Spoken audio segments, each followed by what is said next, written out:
Hello, I'm here to run you through the bodyweight strength and conditioning program that you can grab for free.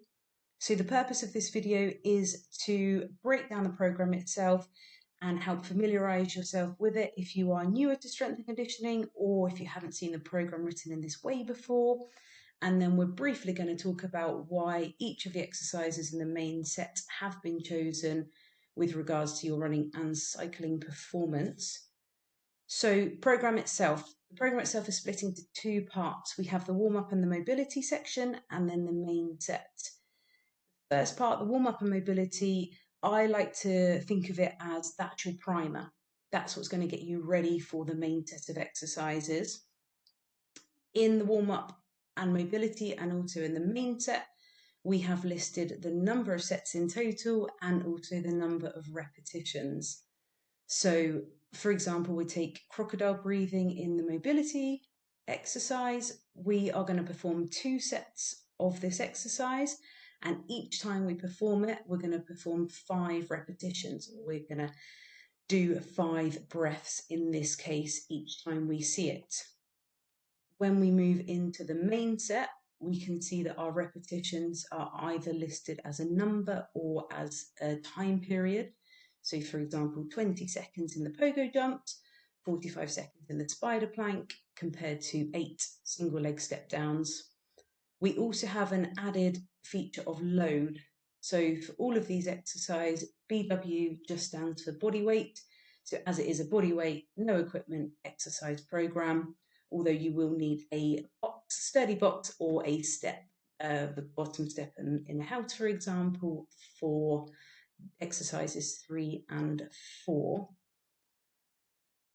Then also additional in the main set, we have listed a rest period. So rest is really important. It's where we allow ourselves to rest so that the next time we get round to performing that exercise, our next set of that exercise, we will have the strength in order to be able to perform and execute all of those movement patterns and the exercise itself with good form and good technique to elicit the best response from the exercise. Also, you can see that these are largely, rather than the first one, highlighted as blue. So for those of you that potentially haven't seen the exercise before or have heard of it in a different name, all you have to do is click on the exercise. I will open it up in a new tab, and that will link you directly to a YouTube video where you can see how to perform the exercise. And that's accessible as well on your phone or your tablet. So for any exercise you're unsure of how to perform, you can watch the accompanying video on how to do so.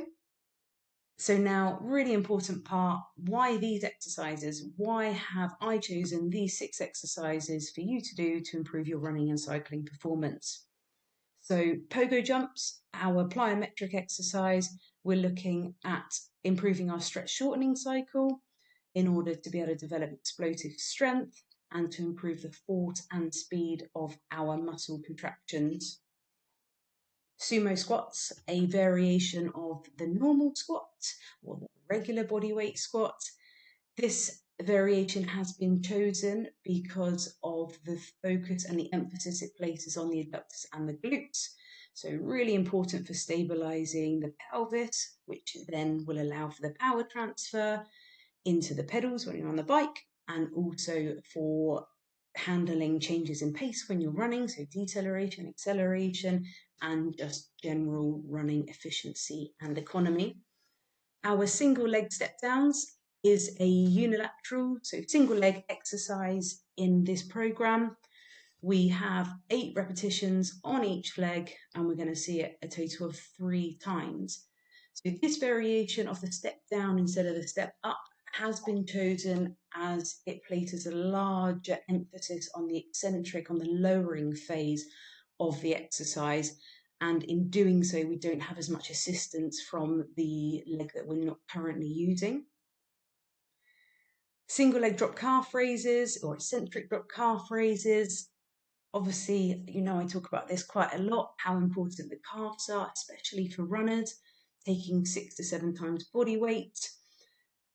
A lot of people suffer from Achilles problems. It's a common injury that a lot of runners face. In terms of cyclists, then we need strong calves, one, to be able to get the power from our glutes and hamstrings down into the pedals, and also for that generalized ankle stiffness. Press ups, most runners and cyclists surprise exercise when they see it in their strength and conditioning program, and the question as to why is that in there when I need strong legs, not necessarily a strong upper body.